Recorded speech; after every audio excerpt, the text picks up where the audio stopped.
Bueno, pues buenos días. La Universidad Iberoamericana León les da la más cordial bienvenida a este encuentro de reflexión universitaria sobre Ayotzinapa, en el marco de los actos conmemorativos a 11 años del fatal acontecimiento. Es un gusto poder compartir con todas y todos ustedes este momento. Para iniciar este evento, queremos nombrar primeramente a todos los estudiantes desaparecidos aquel fatídico día de la Escuela Normal Raúl Isidro Burgos de Ayotzinapa. Entonces les pido por favor, en el momento que los comience a nombrar, responder ausente. ¿Sí? Saúl Bruno García. Ausente. Miguel Ángel Mendoza Zacarías. Ausente. Miguel Ángel Hernández Martínez. Ausente. Mauricio Ortega Valero. Ausente. Martín Getsemaní Sánchez García. Ausente. Marco Antonio Gómez Molina. Ausente. Marcial Pablo Baranda. Ausente. Magdaleno Rubén Lauro Villegas. Ausente. Luis Ángel Francisco Arzola. Ausente. Luis Ángel Abarca Carrillo. Ausente. Leonel Castro Abarca. Ausente. Julio César López Pazzolín. Ausente. Josvani Guerrero de la Cruz. Ausente. José Luis Luna Torres. Ausente. José Eduardo Bartolo Plantempa. Ausente. José Ángel Navarrete González. Ausente. José Ángel Campos Cantor. Ausente. Jorge Luis González Parral. Ausente. Jorge Antonio Tizapa Leguideño. Ausente. Jorge Aníbal Cruz Mendoza. Ausente. Jorge Álvarez Nava. Ausente. Jonás Trujillos González. Ausente. Jesús Giovanni Rodríguez Plantempa. Ausente. Israel Jacinto Lugardo. Ausente. Israel Caballero Sánchez. Ausente. Giovanni Galíndez Guerrero. Ausente. Felipe Arnulfo Rosas. Ausente. Everardo Rodríguez Bello. Ausente. Emiliano Allen Gaspar de la Cruz. Ausente. Dorian González Parra. Ausente. Cudberto Ortiz Ramos. Ausente. Cristian Tomás Colón Garnica. Ausente. Cristian Alfonso Rodríguez Telumbre. Ausente. César Manuel González Hernández. Ausente. Carlos Lorenzo Hernández Muñoz. Ausente. Carlos Iván Ramírez Villarreal.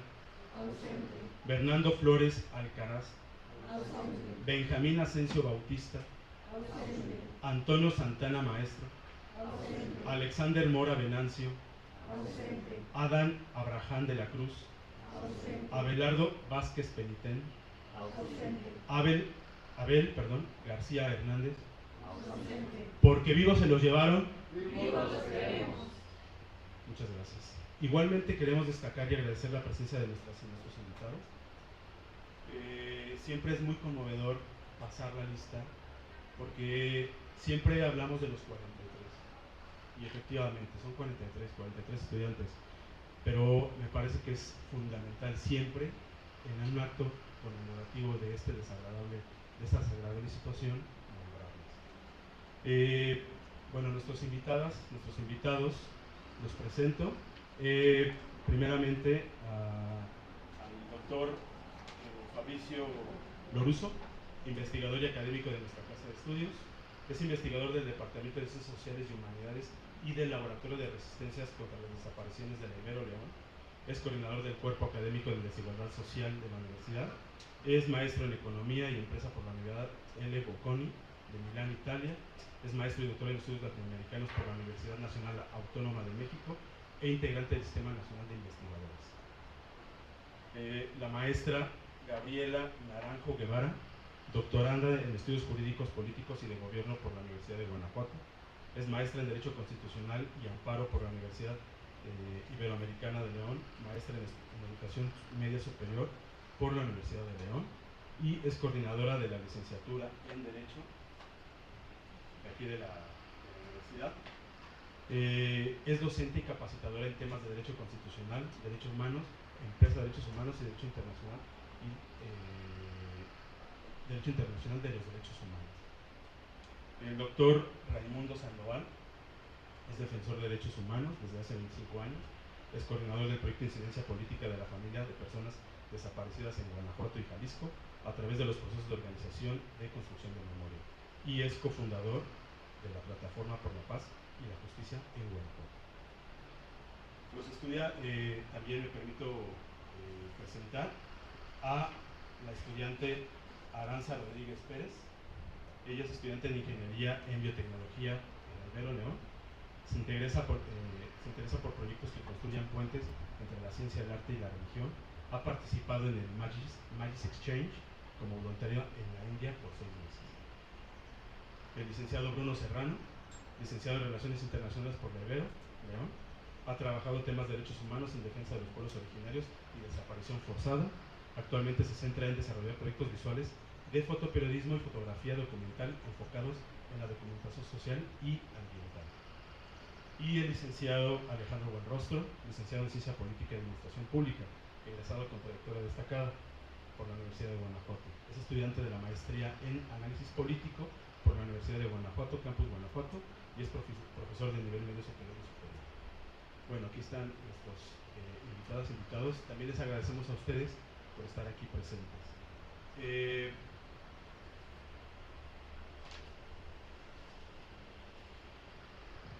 La Universidad Iberoamericana León, comprometida con una educación situada desde una perspectiva crítica y con una misión transformadora, con un horizonte centrado en la justicia social y la garantía plena de los derechos fundamentales, responde con apuestas institucionales para promover una identidad universitaria responsable con su contexto. En este caso, responde específicamente con una dinámica en la que las y los participantes nos brindarán una reflexión para suscitar un intercambio de ideas sobre la situación histórica que nos convoca a Ayotzinapa. Entonces, le cedo la palabra al doctor Fabricio. La dinámica con la que estaba conformada era una presentación con nuestros académicos de unos 10-15 minutos, pero por las circunstancias del quórum, creo que lo más adecuado es que se genere más bien una reflexión entre todas y todos con un tiempo menor, pero igual de destacado, ¿sí? Bueno, entonces... Gracias Edgar, gracias a todos y todas. Sin más, paso a algunas reflexiones temáticas antes de dejar el uso de la voz a las compañeras, compañeros y sobre todo luego a el diálogo, ¿no? Al inicio habíamos pensado el evento simplemente qué significa para mí, para ti, para nosotros Ayotzinapa, ¿no? Entonces pues, la pregunta detonadora es esa y ahí es como podemos pues, desarrollar ideas. Claro, al inicio un poquito toca temas de contexto y trascendencias, yo pensé como una especie de título puramente mental para la intervención, pero ¿qué es eso? ¿No? Trascendencias y sin estar narrando todos los acontecimientos, las novedades, etcétera, pero algo también, ¿no? Entonces, bueno, trascendencias de lo que hemos venido llamando el caso igual a Ayotzinapa, el caso Ayotzinapa, el acontecimiento Ayotzinapa, el evento histórico, etcétera, que implica tejer muchas narrativas alrededor de él, tanto corroboradas como tóxicas también, tanto gubernamentales como sociales, de prensa, periodismo informado de investigación, como también ¿no? Es decir, hasta falsedades, ¿no? Entonces en eso se va entretejiendo y vemos como a 11 años ya hasta hay nuevas generaciones efectivamente que empiezan a surgir, están en la universidad, que lo han vivido de muy niños o niñas, ¿no? Por ejemplo, y otras que en cambio quizás los que estamos de este lado podríamos decir lo han vivido que en las marchas en Ciudad de México, que en los eventos acá, más directamente o desde el periodismo de investigación o la academia, ¿no? Entonces pues son también narrativas cruzadas y el interés era cruzarlas también aquí. Entonces ese es un primer punto para mí de la trascendencia del caso, pues que nos interroga todavía hoy a diferentes microgeneraciones, tampoco estamos tan distantes, yo digo, pero en fin.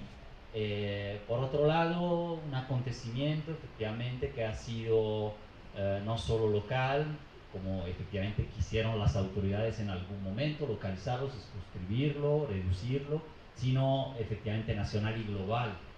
Recordemos a la semana de la desaparición forzada de 43 estudiantes y el asesinato de 6 personas, y además de decenas de personas heridas, ya había acciones globales por Ayotzinapa en decenas de ciudades también fuera del país. O sea, por diferentes factores, igual lo platicamos después, todavía algunos no del todo explicados, pero el caso tuvo una trascendencia hasta noticiosa, tremenda en el resto del mundo, ¿no?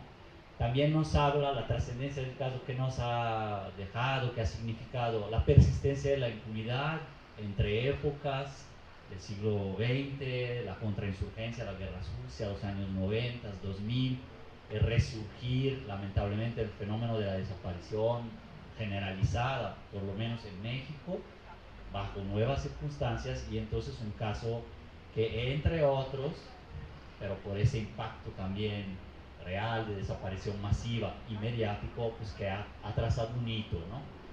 El descubrimiento nuevamente de realidad, porque todo eso no era nuevo, ni la desaparición, ni lo que menciono ahora, que son las redes mafiosas que relacionan poderes económicos, políticos, intereses, explotación de recursos, incluso economías con gobiernos y con crimen organizado, ¿no? Pero que ahí se reveló, fue otro foco de revelación de esa trama que vemos en muchos territorios del país, ya histórico, pues, lamentablemente ya de larga data esto. El hecho de que en algún momento hasta una parte del mismo Estado, ¿no? Por ejemplo, Alejandro Encina, cuando era presidente de la Comisión de la Verdad, reconoció esto como un crimen de Estado. Fue un acto simbólico y una práctica efectivamente importante, pero que también marcó un punto alto de las esperanzas, incluso de ciertas luchas sociales alrededor, y que después no llegó todavía a la fecha efectivamente a verdad, justicia en el caso. A pesar de un periodo, ahorita comento brevemente los periodos, pero de que hubo avances en el conocimiento de lo que había pasado, en el procesamiento, pero que paró frente a diferentes factores, yo digo, particularmente la Fiscalía General de la República y su actuación, que es histórica y es parte de esos aparatos de impunidad que mencioné al inicio, pero sobre todo los militares, ¿no? Las Fuerzas Armadas, ese parón, esta opacidad y hasta impedimento, ¿no? para poder seguir, en donde también se tocó la voluntad política del más alto nivel, presidencial, gubernamental, en ese periodo, y por inercia, yo diría también en el sentido de que ha habido muy tímidos avances, quizás de aumento, por ejemplo, con Claudia Sheinbaum, ya de cierta confianza nuevamente, de nuevo acercamiento con las familias, 5 reuniones, pero que en lo concreto, o sea, investigación, esclarecimiento de la verdad, búsqueda, no ha llevado resultados, ¿no? Entonces ahí seguimos, después de años, con más evidencias, más construcción de narrativas, más certeras, podríamos decir, sobre algo de lo que aconteció esa noche, las implicaciones efectivamente terribles de 3 niveles de gobierno, de militares, de crimen organizado, contubernios, economías, etcétera, relacionadas con ese caso, pero todavía sin culpables. De hecho, estaba buscando a la fecha cómo es. Pues quedó parada al 2023 la situación más o menos, incluso en términos de detenciones y de procesos penales, ¿no? Es decir, sí hay unos 16 más 8, fueron 2 momentos de detenciones de militares, pero están en su domicilio o en el campo militar número 1, digamos, en muy buenas condiciones. Nadie fue condenado a la fecha de las Fuerzas Armadas, sin llegar a los más altos mandos, o sea, ahí quedó, o está quedando, hay que ver cómo sigue, pero está difícil. Y unas 120 personas detenidas, digamos, civiles, presuntos integrantes del crimen organizado, etcétera. En un inicio detuvieron, de hecho, todavía con Murillo Karam, el ex procurador que básicamente construyó, junto con otros funcionarios prófugos, por ejemplo uno en Israel, que es Tomás Cerón, construyeron esa falsa verdad histórica. Es una responsabilidad histórica de haberlo hecho también, bajo el gobierno de Peña Nieto en ese momento, pero detuvieron a 120 personas o más. Tuvieron que ser liberadas, digo tuvieron, por violación a sus derechos, tortura, construcción justo de narrativas falsas, durante el gobierno siguiente, o sea, durante el gobierno de López Obrador. Una parte de ellos fueron nuevamente aprehendidos claro, les investigan nuevos delitos relacionados con el caso, pero no hay todavía culpables. De hecho, el único culpable de toda esta serie de personas es el exalcalde de Iguala, ¿no? También parte de estas redes mafiosas, pero condenado por otros crímenes, no por la desaparición de los 43 como tal, o por alguna omisión, cuando fueran lo mínimo, ¿no? Sino por otros crímenes anteriores, que son pues, un asesinato y otros delitos más entre lo político y lo personal, familiar y sus negocios ahí, ¿no? Otra cosa que destacó son las fosas, es decir, hoy parece normal hablar del país de Guanajuato, el país de las fosas. No lo era tanto, aunque había habido casos masivos como San Fernando en 2011, por ejemplo, 2010-11. Esa realidad destapó en Iguala centenares de fosas que en pocos años habían sido excavadas con centenares de personas, más allá de los 43, y detonó una nueva oleada de movimientos buscadores.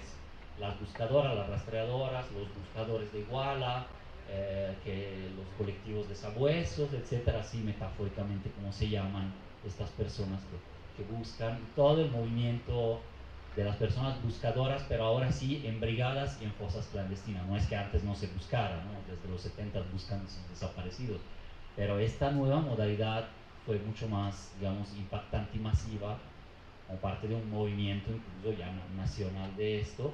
Detonó también cambios legales importantes, hay que decirlo.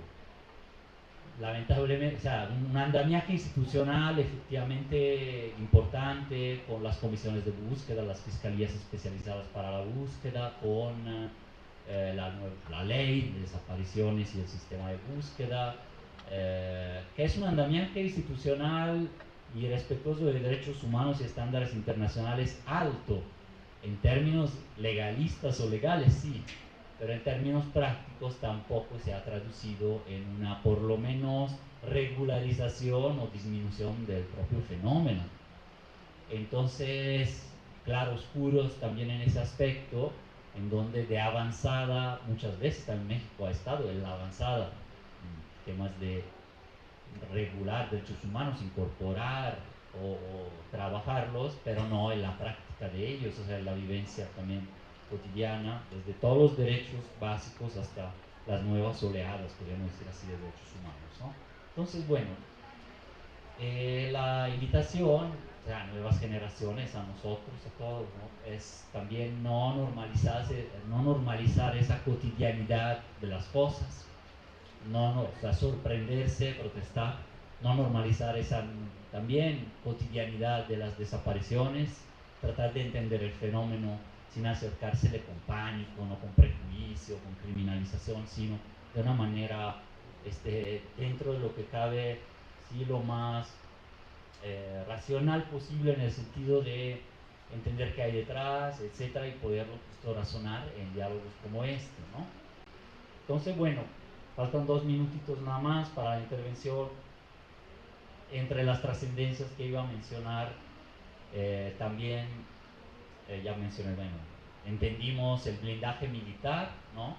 Hubo un momento muy esperanzador, 2018, 19, quizás hasta el 22, no solo para el caso Ayotzinapa, sino para temas o debates de justicia transicional, ¿no? Para la no repetición, la reparación integral, cierto procesamiento de crímenes y violaciones a derechos humanos del pasado reciente, etcétera, pero que quedó estancado, incluso revertido en buena parte durante los ciclos que hubo en el sexenio pasado, básicamente con eso, ¿no? En donde entonces hay que retomar esos avances que sí se pudieron lograr en la Fiscalía Especializada con Omar Trejo, en ese momento de 3 años que trabajó bien con las familias, en la Comisión de la Verdad precedida por Encinas, y retomar desde ahí.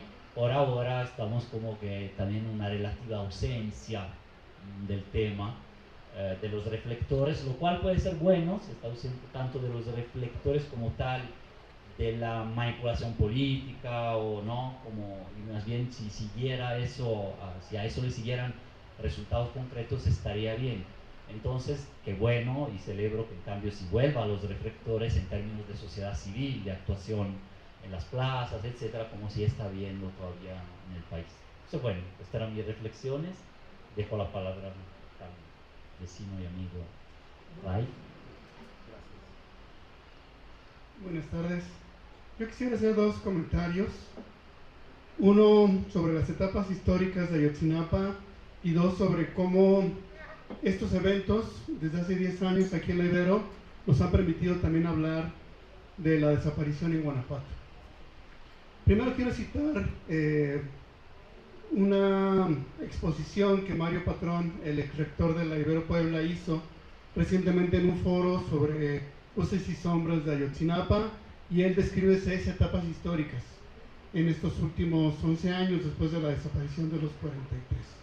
La primera, dice él, es la lucha de las familias y los normalistas y de las organizaciones acompañantes. Esta exigencia de verdad y de justicia que, como dice Fabricio, trascendió el país y se convirtió en un movimiento global. Frente a esta presión internacional, dice Mario, la segunda tiene que ver con el montaje histórico, esta verdad histórica que buscó construir Peña Nieto para reducir la macrocriminalidad. Hay que decirlo que en la Ley General de Víctimas existe el concepto de verdad histórica como una manera de reconstruir con las herramientas sociales estos fenómenos de desaparición masiva, pero que después de Murillo Karam la verdad histórica se entiende distinta, ya no como está en la Ley General de Víctimas.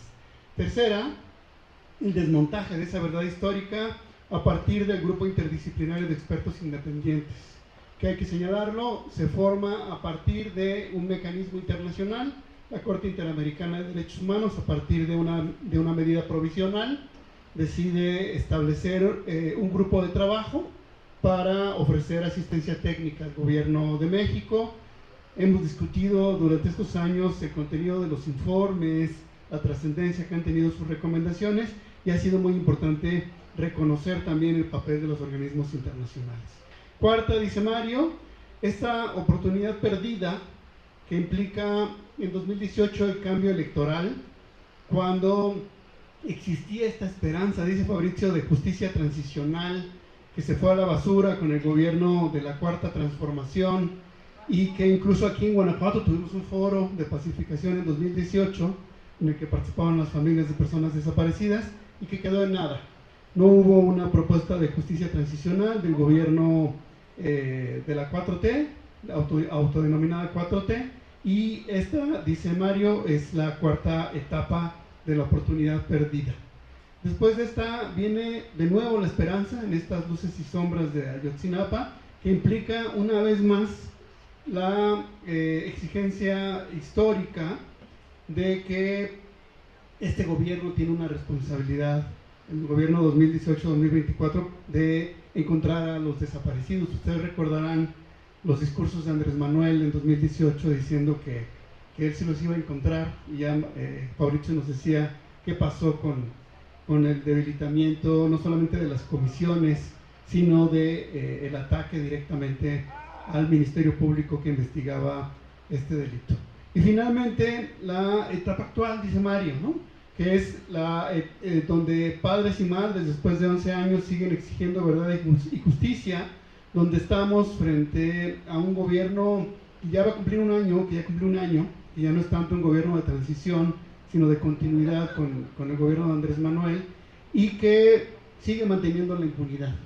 Han pasado 11 años, nos hemos alejado, ya lo señalaba Fabricio, de la investigación penal.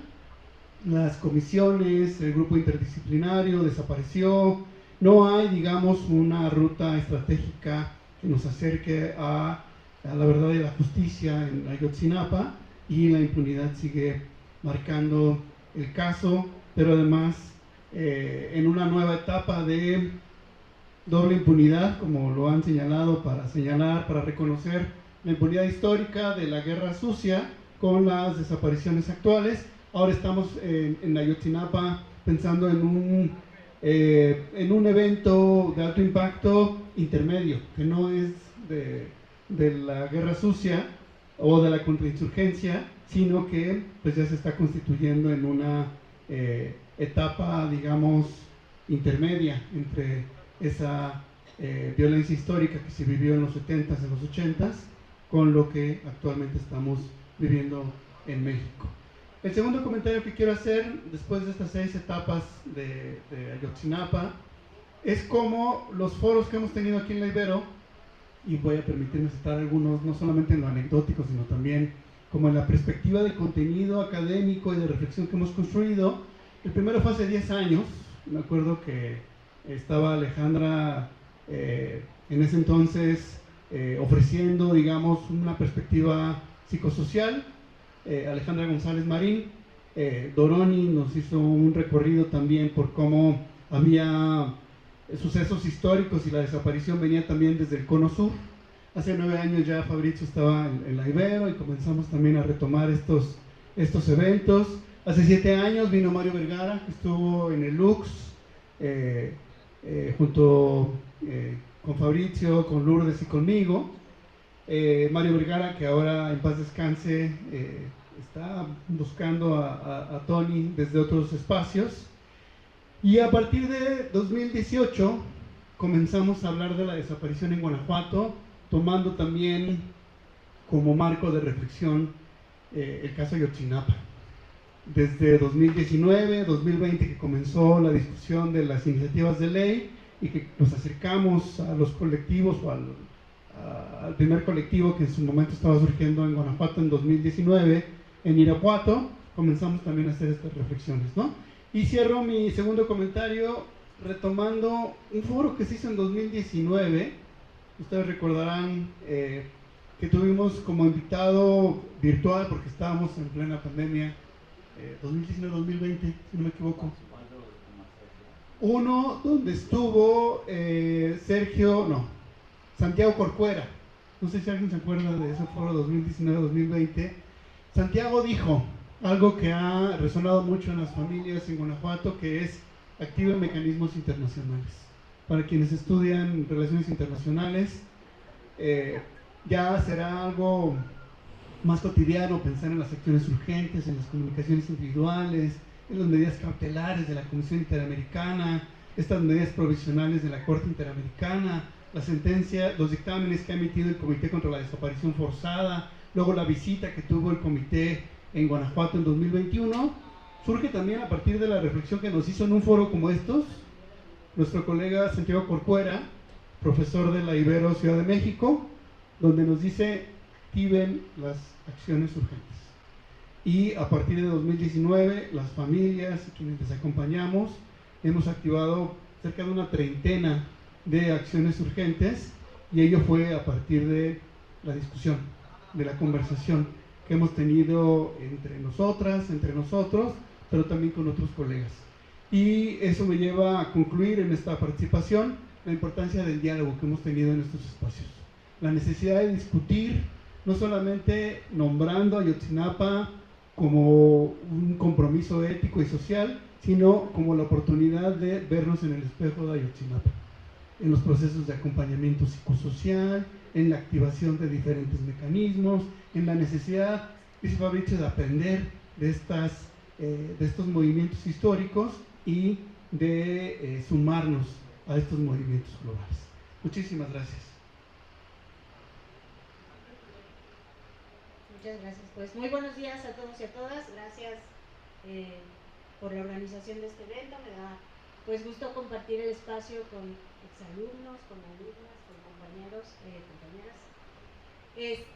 Pues las reflexiones que yo podría compartirles el día de hoy van sobre todo me gustaría mucho tocar el tema de cómo ha evolucionado el fenómeno de la militarización en México, como a partir de lo que pasó con la desaparición de los estudiantes, y también un poco en continuidad a lo que Raimundo comentaba, el tema de los organismos y los mecanismos internacionales, que es propiamente un poco desde donde yo trabajo y cosas que comparto con el estudiantado en los espacios de clase sobre la desaparición de los estudiantes y lo que ha pasado como extraterritorialmente, ¿no? Entonces, en inicio, me parece súper importante como ciudadanía no perder de vista que Uno de los puntos centrales de la obstaculización para el acceso a verdad y justicia y que mantiene el caso en condición de impunidad y revictimización tiene que ver con la posición de poder que el ejército tiene en general en el país y cómo se ha colocado en esta situación de poder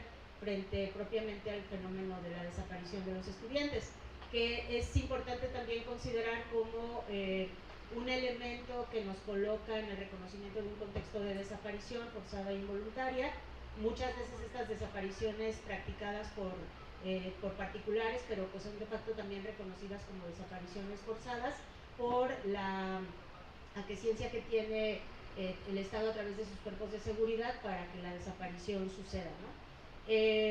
Recordar que justo como el punto de quiebre con el grupo de expertos independientes va justo cuando se hace como esta identificación de una posible participación del ejército en el evento de desaparición de los estudiantes, como el ejército desde su máxima autoridad, que fue el secretario de la Defensa, pues expresamente se negó y retó a la posibilidad de los citatorios y las entrevistas a integrantes del ejército, y como un hueco muy grande de información justamente deriva de ahí. No perder de vista que en 2018 recibimos una sentencia de la Corte Interamericana que establece cuáles son las condiciones de vulneración a derechos que de facto enfrentamos todos los días por el hecho de la intervención del ejército en actividades de seguridad ciudadana, de seguridad pública, y cómo pues particularmente el sexenio pasado, y esto es algo que platico mucho con el estudiantado, abiertamente la postura, no se me olvida a Dan Augusto cuando era secretario de Gobernación, refiriendo la Corte Interamericana de Derechos Humanos no tiene por qué venir a decirle a México cómo organizar como su administración interna por cuestiones de soberanía, y eso o da cuenta de una malicia enorme o da cuenta de una ignorancia terrible, lo cual como en cualquiera de las dos posturas es sumamente grave por los compromisos que México tiene. Cómo se arma una campaña de desprestigio contra el grupo de expertos independientes, en donde incluso yo escuchaba cosas, afirmaciones en espacios de divulgación de información, medios de comunicación, noticieros, en donde decían, y además les pagamos un dineral para que estén acá retando negativamente al Estado y denostándolos, pues cuando en realidad esos son los compromisos internacionales a los que México se adhirió desde hace muchos años, desde un ánimo de vengan y observen cómo está el tema de derechos humanos en casa para disminuir las violaciones, para establecer garantías de no repetición, para armonizar, adecuar un mejor escenario en beneficio de todas las personas que están en el territorio nacional en materia de derechos humanos, y cómo eso entra como en este escenario de desprestigio, de denostación, de no valoración, y eso constituye una forma de revictimización, ¿no? Existen medidas cautelares dictadas por la Comisión Interamericana que no han sido satisfechas, que nos coloca en una situación de incumplimiento, y particularmente la sentencia que les comentaba sobre el tema de la militarización, que le ordena a México establecer una estrategia para gradualmente ir retirando desde el 2018 al ejército de las calles y buscar otras estrategias para salvaguardar la seguridad. Y como en lugar de eso, pues prácticamente desde el 2018 tenemos un fenómeno de aumento muy preocupante, no solamente de la presencia de agentes militares, que además se ha multiplicado ahora con el tema de la adhesión de la Guardia Nacional a la Sedena, sino también el tema del empoderamiento del ejército. El domingo de la semana pasada tuve la oportunidad de participar en una actividad formativa sobre militarismo en el país, y justo un tema que salía ahí es quién está mandando como en estos temas en el país. De verdad, ¿es la presidenta de la República como jefa máxima de las Fuerzas Armadas, o es un secretario de la Defensa Nacional y un secretario de la Marina que en una posición de muchísimo poder, incluso ahora de orden económico, porque ahora tenemos a los militares empresarios, pues tienen esta capacidad de poner límites incluso al poder que en letra la Presidencia de la República debería tener como en el tema de la participación del ejército en diversas actividades del país? Eso es sumamente preocupante, me parece que como ciudadanía no podemos perderlo de vista, y si nos duele, si nos impacta pues la participación del ejército en el fenómeno de la desaparición de los estudiantes, pues tendría que preocuparnos mucho más ahora cuando tenemos, en lugar de una disminución de la presencia de militares, pues hasta en la fila del pollo feliz con sus armas largas, ¿no? Comprando la comida, o adentro de los supermercados con sus armas largas y sus carritos comprando los insumos para la semana de supervivencia de los propios militares, y eso no puede estar normalizado. Y respecto al tema de los organismos internacionales, una cosa que comparto mucho con el estudiantado en los espacios de aula es que yo no podría no identificar las acciones de la federación como meras simulaciones, con toda la intención de que los casos, lo posible, se traten lo más que se pueda en ser resueltos por organismos internacionales. Las reglas procedimentales establecen que un organismo internacional, si bien puede emitir las medidas cautelares, hay una mesa de trabajo sobre el caso Ayotzinapa en la Comisión Interamericana de Derechos Humanos, pues no tendríamos en realidad una situación de presentación de una petición ante la Comisión, en tanto no se agoten instancias internas siguiendo ciertas reglas. Estos fenómenos que vemos de el presidente de la República cada mes abre el espacio para reunirse con papás y mamás, con familiares de los estudiantes, es que vamos a cambiar al titular de la Fiscalía Especial para el caso, es que vamos a empezar a revisar que otra vez el grupo de personas expertas independientes regrese. Yo no lo puedo leer más que desde la intención del Estado de que al no agotar todas las posibilidades internas, pues el caso no se pueda presentar de plano en la Comisión Interamericana sin tener que pelear incluso la admisibilidad. O sea, no estamos hablando únicamente de la resolución de fondos, sino desde la propia admisibilidad, que eso en lo que coloca a las víctimas es en una condición de facto de indefensión, porque tenemos que pensar que mientras el Estado mexicano tiene todos los recursos para representarse y defenderse en los organismos internacionales, pues para las víctimas implica un esfuerzo máximo, porque va de invertir recursos, tiempos, contar con los apoyos técnicos para llegar como hasta estas instancias. Entonces yo estimo que los casos iban a terminar por resolverse en los organismos internacionales, particularmente la Corte Interamericana, pero todavía van a pasar años para que podamos ver como una resolución desde allá, y todavía habremos de esperar cómo responde el Estado mexicano una vez que se determinen reparaciones y resoluciones para el caso desde los organismos. Y otro caso que no quisiera dejar de mencionar, porque también me parece emblemático, como desde cuestiones que en apariencia no tendrían que ver directamente con derechos humanos, sino con cuestiones de índole privadas desde el derecho, es el fenómeno que se presentó en Alemania y la responsabilidad penal que se fincó sobre funcionarios, CEOs, administradores de una fábrica de armas alemana que entre sus clientes tiene al Estado mexicano. Que este caso va de Alemania tiene una regla en su normativa interna por la cual puede limitarle a las empresas fabricantes de armas en dónde están sus armas y con quién negocian sobre ellas. Entonces, particularmente en el caso de México, Alemania tiene una regla en donde le dice a sus empresas fabricantes de armas: tú puedes venderle armas al Estado mexicano, pero tus armas no pueden estar presentes en estas entidades de la República Mexicana, y entre ellas está Guerrero, está Tamaulipas, está Chiapas, y hay como otros 2 estados, pero Guerrero está presente en esa lista de prohibición. Alemania le vende, esta fábrica alemana le vende armas a la Sedena para que a su vez la Sedena distribuya entre policías locales y otros cuerpos de seguridad del Estado. Y en el evento de la desaparición de los estudiantes, me parece que no hay que perder de vista el caso de Aldo Gutiérrez, que es un estudiante que no está entre los desaparecidos, sino que él, cuando se da este evento de la persecución entre patrullas y autobuses y hay disparos, él junto con otros compañeros se baja de los autobuses y él se para frente a una patrulla de policía municipal de Iguala para instar a que no sigan disparando. Le disparan directamente a la cabeza y eso provoca que Aldo se encuentre hoy en estado de coma. Desde que fue el evento de esa noche, él estuvo mucho tiempo en hospital, hoy está en su casa bajo el cuidado de su familia, pero resulta que cuando extraen la bala que le lesiona, encuentran que la bala proviene de una de estas armas de fabricación alemana que tenían prohibido tener presencia en Guerrero.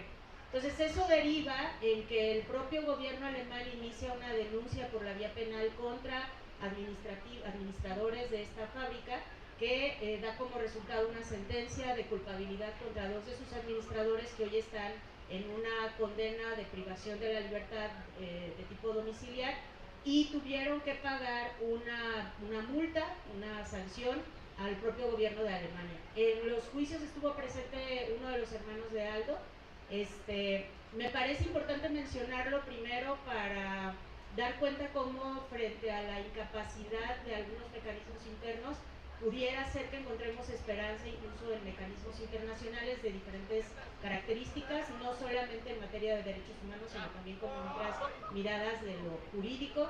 Y también me parece importante ser críticos y críticas respecto a que ese juicio no resultó al final tampoco en un fenómeno de acceso a justicia propiamente o completo, ni de reparación para las víctimas, porque la empresa pagó una cantidad importante de cientos de miles de euros, pero la lana se quedó en Alemania, no llegó a las víctimas, a pesar de que el hermano de Aldo se presentó en el juicio para dar el testimonio de cómo su hermano había sido víctima de ello, y que en parte de fondo hay como toda una justificación de por qué existe esta prohibición para que las armas estén como en estas entidades, junto con otros fenómenos que se podrían revisar.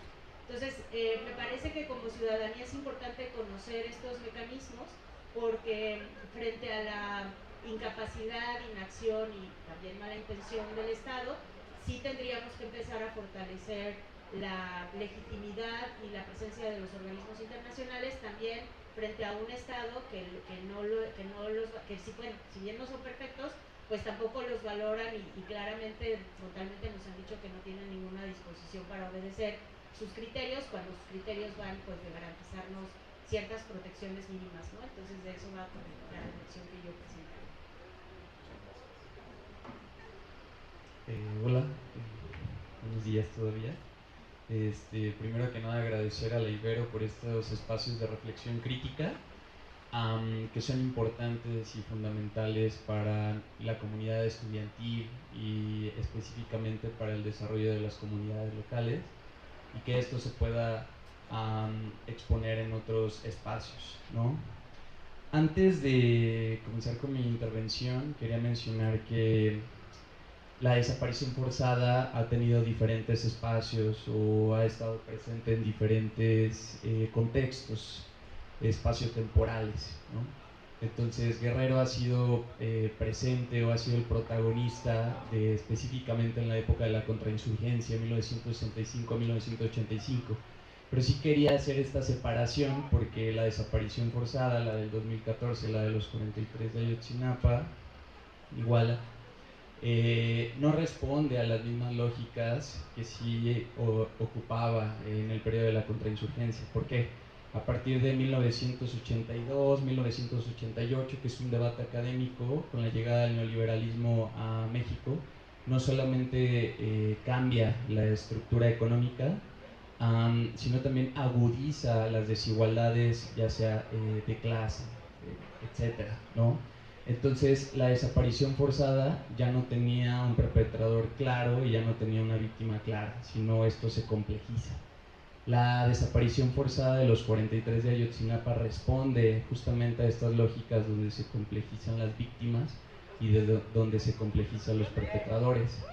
En los últimos coloquios en los que he estado presentes, no sé por qué, siempre hay un cuestionamiento de ¿el Estado es lo mismo que el crimen organizado? Y siempre respondo que no.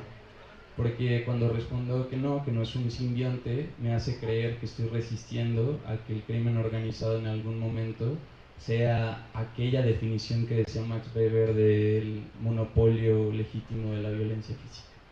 Una vez aclarando estas cuestiones, mi intervención parte de dos contradicciones principales.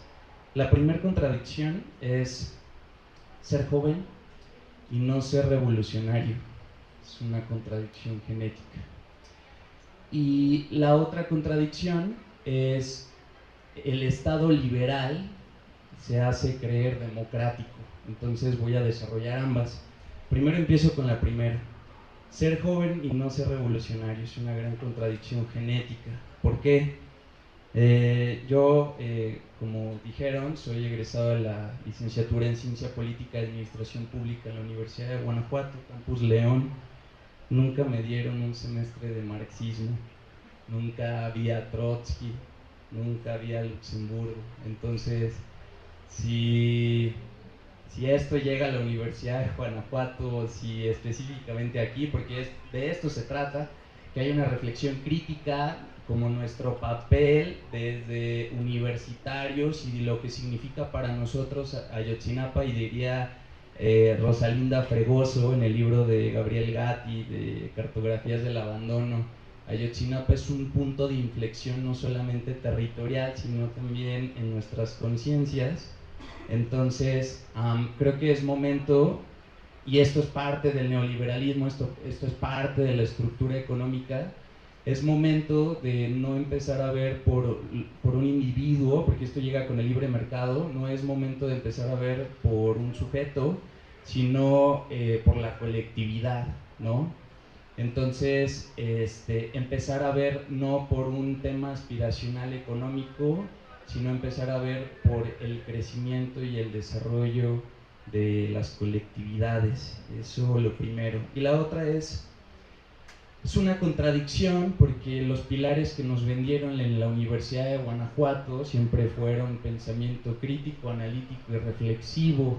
Qué contradicción tan más enorme, ¿no? Porque la única materia que tuvimos fue la de debates contemporáneos sobre derechos humanos y nunca vimos Ayotzinapa. Y bueno, aunado a ello, les hablo como leonés guanajuatense, que soy consciente de mi contexto y de mi estado y de mi ciudad, al ser una ciudad y un estado católico, panista, conservador, pro vida.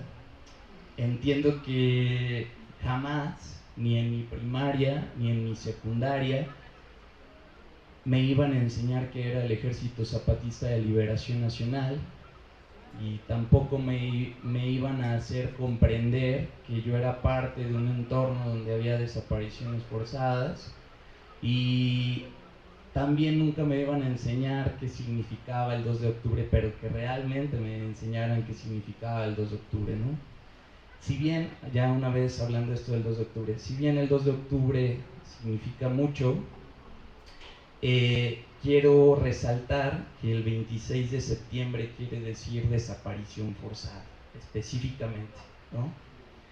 Entonces, es la invitación que hago como estudiante de maestría y también como profesor, que ahora ya en prepa espero no me vayan a correr y no me vayan a acusar de marxista, pero la invitación que hago es que empecemos a reflexionar desde la colectividad y desde la comunidad, porque pues, al final somos privilegiados. Y voy a citar al doctor Raimundo, que decía que él expresaba arduamente que ojalá se termine esta cuestión del extractivismo académico, porque a veces nos separamos de estas cuestiones, nos encerramos en nuestras computadoras y empezamos a escribir proyectos de investigación, y creo que eso no debe de ser así. Fabricio es un gran ejemplo de esta metodología de acción participativa. Entonces, esos son como los propósitos y las reflexiones que hago, y sí creo que debe de existir un pensamiento crítico, analítico y reflexivo, pero desde la comunidad.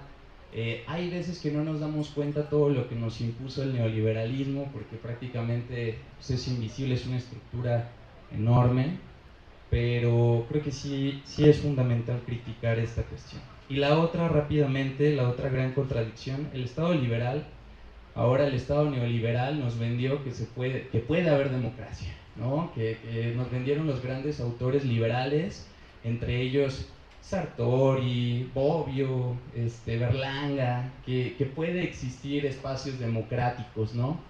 En mi opinión, y desde diferentes perspectivas marxistas, Trotsky, Rita Segato, tendríamos que comprender que la democracia es mucho más complejo de pensar que tenemos derechos a garantías individuales. Y si bien estos autores dicen, los liberales, Sartori, etcétera, que hay una conexión o hay un vínculo entre el Estado liberal y el Estado democrático, es decir, hay una interdependencia, yo considero que no podría haber una democracia en un Estado donde hay homicidios dolosos, hay feminicidios, hay pobreza, las personas mueren de hambre, hay desaparición forzada, entre otras múltiples violaciones a derechos humanos. Finalmente quería resaltar que en un Estado democrático se supone que las Fuerzas Armadas son controladas a través del Congreso, no deberían de ser controladas a través del Ejecutivo, ¿no? Entonces, ahí suelto una pregunta, ¿no? ¿A quién le rinde cuentas entonces el ejército? ¿No? Si partimos desde ahí.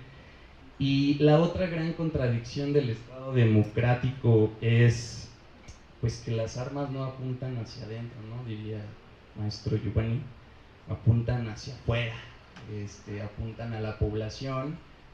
Coincido, los militares están en las calles, la Guardia Nacional, etcétera. Y pues bueno, ya terminando esta pequeña reflexión o esta pequeña crítica, sí quiero resaltar o enfatizar desde mi papel como estudiante que hay que pensar en un México donde se puede reducir la impunidad, donde se puede reducir las políticas neoliberales, donde se pueden reducir la corrupción.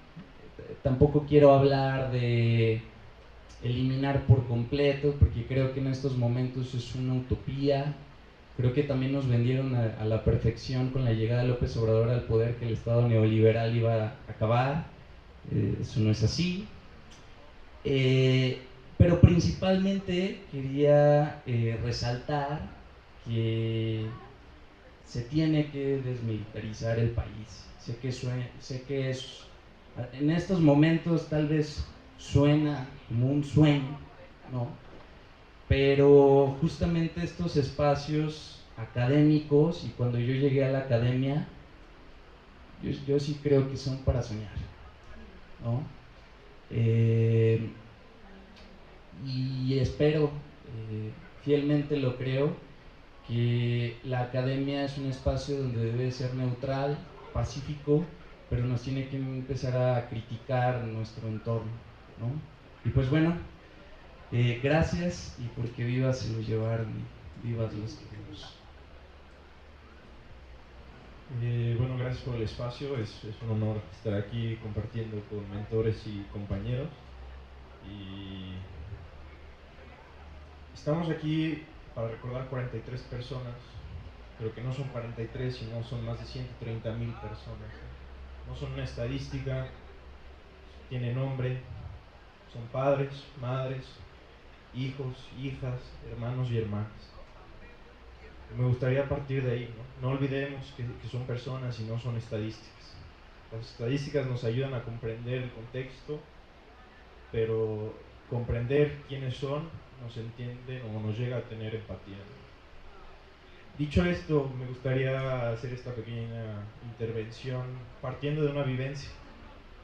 El 26 de septiembre de 2014 yo tenía 13 años.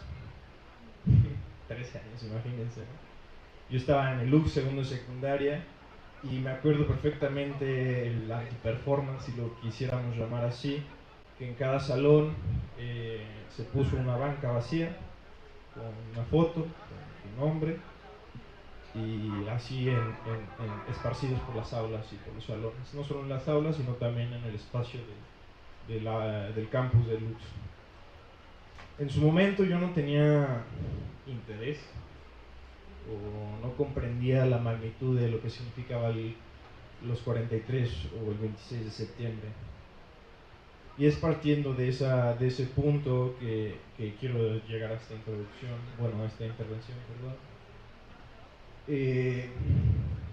Estas estadísticas, estos números, esta significancia de lo que fue este momento histórico o este momento doloso de nuestra historia como mexicanos, para mí en su momento no representó gran cosa. Tenía 13 años, no raspaba la realidad de lo que significaba para mí como mexicano privilegiado en un espacio como este, ¿no?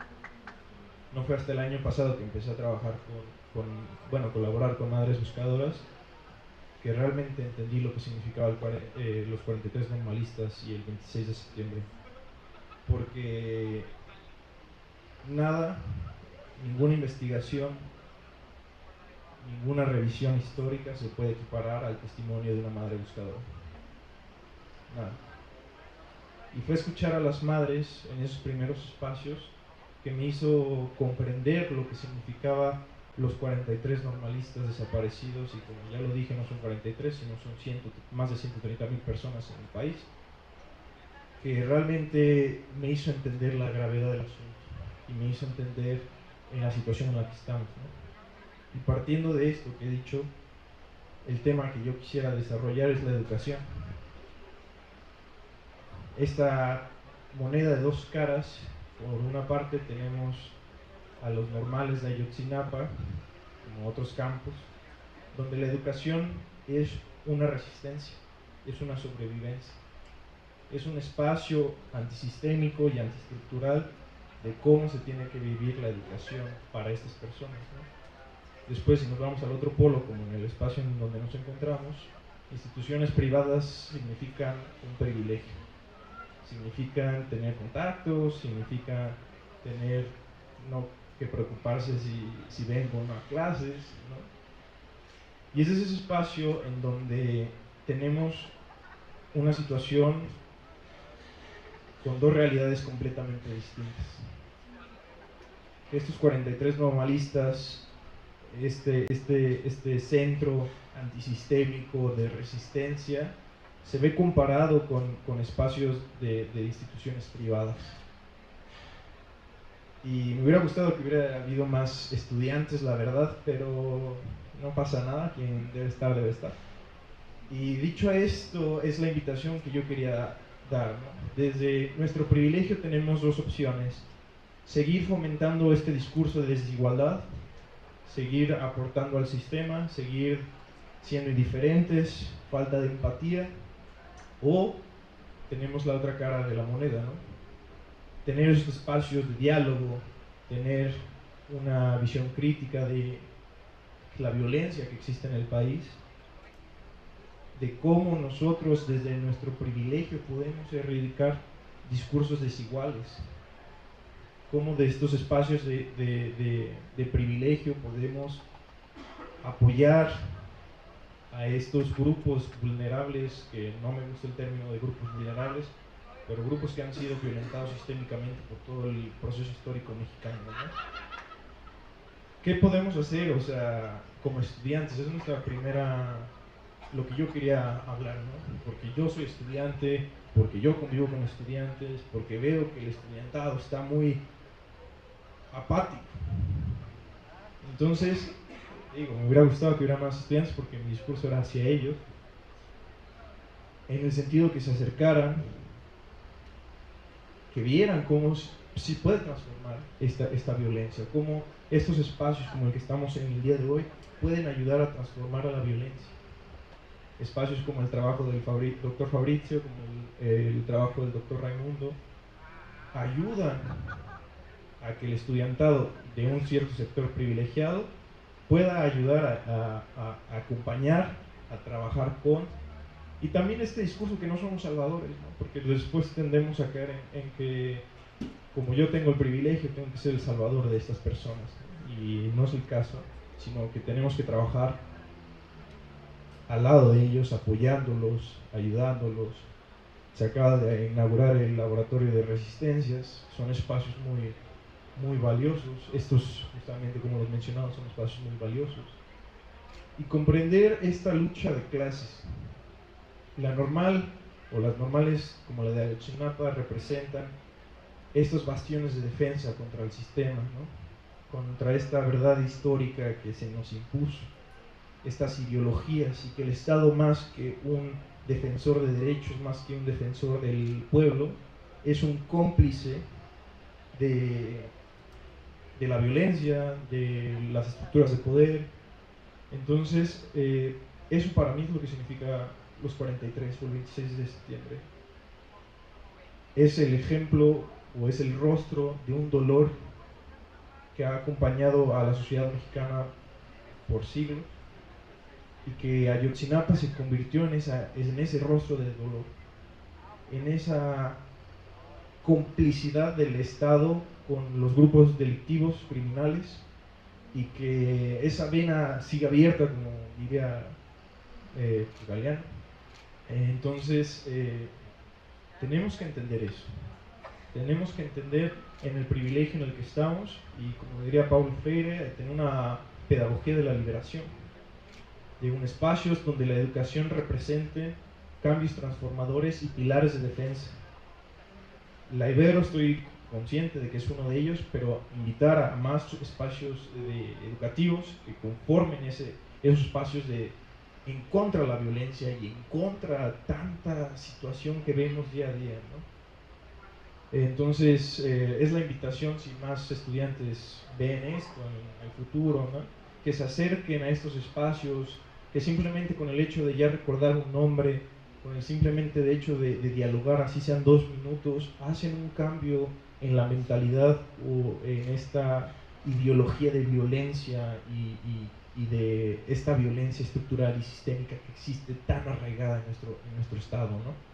Entonces, esa es la invitación que me gustaría darles, y recordar que estos espacios son para la memoria, que no debemos olvidar qué pasó, quiénes fueron, cómo se los llevaron, y no olvidar a estas 130,000 personas y no dejar de luchar hasta que regresen a casa.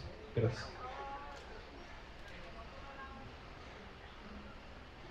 Hola. Tremendo. Yo parece que me puse de acuerdo con Bruno porque honestamente mis primeros 5 minutos de participación se parecen muchísimo a lo que está comentando. Así que no tengo otro, disculpen. También voy a empezar compartiendo que cuando pasó esto también estaba en la primaria. Y recuerdo mucho que mi mamá me llegó a contar, porque al parecer todo el noticiero estaba enfocado en eso. Y no la culpo. Me dijo: gracias a Dios porque atraparon a esos 43 narcotraficantes. Gracias a Dios que Guerrero es más seguro porque el gobierno actuó como siempre bien y nos salvó. Entonces, yo crecí, me avergüenzo un poco ahora de eso, pero yo crecí con esa mentalidad. Y sí, en su momento dije: qué bien lo hacen los militares. Qué bien está actuando mi presidente. Con el tiempo crecí y nuevamente lo digo, no culpo a mi madre, sino me doy cuenta que esta verdad histórica fue tapada, fue brutalmente asesinada también por una complicidad que implica al narcotráfico, al gobierno, a las fuerzas militares y por supuesto a los medios de comunicación. Mi mamá nunca se hubiera atrevido a decirme eso si las cadenas televisivas no le hubieran puesto en la mente que el gobierno estaba actuando debidamente. Y yo tampoco hubiera crecido de esa manera, y lo hice. Con el tiempo me di la oportunidad de leer los testimonios de los padres y me daba cuenta que, tomando el micrófono con sus manos cansadas por labrar la tierra, decían que ellos eran los campesinos que no pudieron silenciar, que ellos eran la antítesis que quería el gobierno aplastar. Y recordemos pues que los estudiantes venían de una escuela normal. Es un proyecto que, si no me equivoco, por favor, nace desde el Porfiriato para enseñarle al campesino a leer y a escribir. Entonces, ellos crecen con esa idea de que no simplemente por sus condiciones tienen que estar limitados a morir trabajando en la tierra. Y con esas ideas es que justamente, ¿no?, todo este problema nace, que van a la marcha del 2 de octubre, conmemorando los acontecimientos del 68. Pasa lo que tiene que pasar, o lo que más bien lo que no tenía que pasar, y me da esa relación con los estudiantes de la Ibero. Idealmente a nosotros también nos deberían de enseñar que deberíamos de construir un mundo donde quepan muchos mundos. Yo debería de egresar sin importar la carrera, porque me parece que aquí nada más hay personas de humanidades y derecho. Pero bueno, todos deberíamos de saber que hay otras formas de construir la realidad. ¿Qué me hace tan diferente entonces a ellos? Yo también quisiera ir a una marcha del 68. ¿Por qué pienso que no puedo ser la 44? Y mi conclusión es que nada me dice lo contrario. Que salgo a las calles sabiendo que probablemente uno no regrese. ¿Hasta dónde hemos, por tanto, normalizado la violencia? Estamos llenos de videos sobre la masacre, el genocidio en Gaza. Y en mi realidad no se hace nada. ¿Por qué? Porque México está lejos. Porque no hay tantos espacios sobre Ayotzinapa. Ah, porque Guerrero está lejísimos de Guanajuato. De Guanajuato, Guerrero, Guanajuato. No es cierto. Aquí también tenemos un corredor de violencia.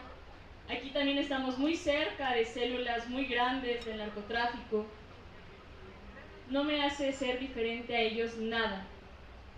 En su momento me decían, si estudias mucho y te quejas y alzas la voz contra el gobierno, probablemente te asesinen. Y el periodismo ahorita debe de ser considerado una rama de alta violencia.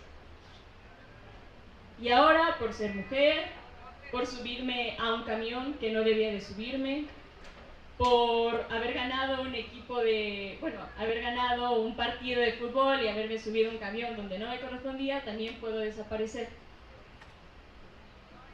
¿Por qué? ¿Por qué en México? ¿Por qué nuestro país tan rico está en manos de cerebros tan pobres? ¿Hasta dónde también lo vamos a permitir? Y lo peor es que las respuestas siempre las dan las mentes equivocadas, las mentes cerradas. Sale de pensar, si yo estudié Derecho, entonces en mí está la necesidad de mejorar este marco jurídico. Ni siquiera sé si se dice así. ¿Por qué ellos? ¿Por qué desde la ingeniería no podemos actuar? Tantos grupos en resistencia nos demuestran lo contrario. Y en este espacio busco dignificarlos. Han mencionado mucho a las madres buscadoras y no hay palabras para enaltecerlas. No deberían de estar ahí, ellas no deberían de saber cómo escarbar cuerpos. Y el amor se los enseñó. Escuchando a los padres, madres, padres de estos jóvenes, podemos encontrar una señal de esperanza. Un señor campesino tiene tanto que enseñar como el máximo director de la Ibero. Todos somos iguales. Y tanto a todos nos puede ir bien como todos podemos acabar con la misma realidad. Y muchas gracias por estar aquí y por hacer la diferencia juntos.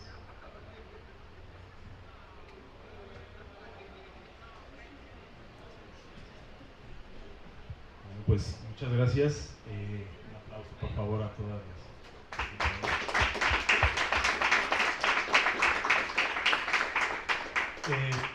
Pues la dinámica sería, si alguien también quiere contribuir con una reflexión o una pregunta a nuestros presentadores, pues adelante. ¿Les parece bien 3 intervenciones y después tenemos el micrófono? Vale, pues. Colegas, a mí me tocó el caso Ayotzinapa cuando estaba medio debutando en el doctorado, pues fue una cuestión traumática a la que le di mucho seguimiento, ¿no? Y me sorprenden 2 cosas, una que los medios oficiales y comentócratas que ahora hablan con todo cinismo, construyeron una narrativa de reflejarlos como delincuentes, ¿no? Y siguen hablando con todo el cinismo del mundo ahora, ¿no? Otra cosa que me impresionó es que cuando vinieron los expertos del GIEI, claramente dijeron que este era un problema sistémico, no era un problema de partidos, sino que involucraba a todo un conjunto de instituciones profundamente descompuestas, ¿no? Entonces, a mí me parece que verlo con un lente partidista, pues no lleva absolutamente a ningún lugar, ¿no? O sea, claramente gente experimentada como Cox de Chile o Beristain de España dijeron, no, pues aquí está todo súper descompuesto, ¿no? Y también por eso no los dejaron regresar, esa es una realidad, ¿no? Hace 2 años invitamos a Temuris Greco, que desde mi punto de vista pues es muy conocedor, tiene un gran documental que comentábamos y creo que es bastante equilibrado en su análisis, ¿no? Entonces, por ejemplo, ahorita compartí en el grupo de este cuerpo académico que un tribunal federal le dio un amparo a Barca para que no lo detengan por delincuencia organizada por el caso Ayotzinapa, ¿no? Porque tenía ahí una cuestión de 93 años y yo creo que ni nos enteramos, o sea, ocurrió en el 2023 y pues ya el señor tiene su amparo. Y ahí la pregunta, o sea, no todo es López Obrador, o sea, ya hay que irnos un poco lejos de esa idea que ve al Estado como un ente homogéneo y mítico, sino más bien es una descomposición institucional que atraviesa a todos, ¿no? Entonces, una buena pregunta es por qué el Tribunal Federal concede un amparo a Barca por delincuencia organizada, cuando todas las investigaciones claramente vincularon los nexos de Abarca con la delincuencia organizada. Es probable que el tribunal haya dicho, híjole, pues es que saben que la investigación está pésimamente mal hecha, y bueno, pues si la encabezó Murillo Karam, pues no sería nada raro que la carpeta de investigación hubiera estado llena de deficiencias, ¿no? Entonces, creo que también habría que ver no solo a las instancias internacionales, sino cómo también desde lo local las instancias están profundamente corrompidas y descompuestas, ¿no? Entonces, creo que también es un recurso fácil decir, no, pues fue tal político, fue tal gobierno, sino más bien es un sistema que no está operando bien. Entonces, creo que mientras no tengamos una mirada sistémica, no vamos a llegar a ningún lado. Bueno, yo lo voy a retomar para que no solo sea la parte social, sino desde la parte médica. También me tocó iniciando el doctorado del caso Ayotzinapa. Ese lunes, lo recuerdo bien, fue un fin de semana, tocaba desmembrar mi primer pulmón. Era así como muy simbólico el asunto. La idea era un poquito ir, ver el pulmón, ver cómo se puede transmitir un tema viral, sacar cálculos de RC, ¿no? Reproducción de enfermedades, generar pandemias, lo de un doctor, cosas bonitas, amigables. Lo interesante es que si nosotros vemos a las enfermedades como algo que se puede transmitir aéreamente, cutáneamente, etc., nos preocupa. Si esto esperamos un R0, es decir, más allá de Ayotzinapa, ¿cuánto han crecido las desapariciones? Sería muy grave. O sea, tendríamos una emergencia sistemática epidémica. Es decir, todo el mundo estaría aterrado. En ese sentido, lo interesante es que la respuesta es, estamos siempre en el lugar equivocado. O sea, si te matas, te desapareces, estás en el lugar equivocado. O sea, estamos en el lugar equivocado ahorita. Es como una duda, una reflexión. ¿Qué nos hace pensar que no estamos en la hora o en el lugar equivocado?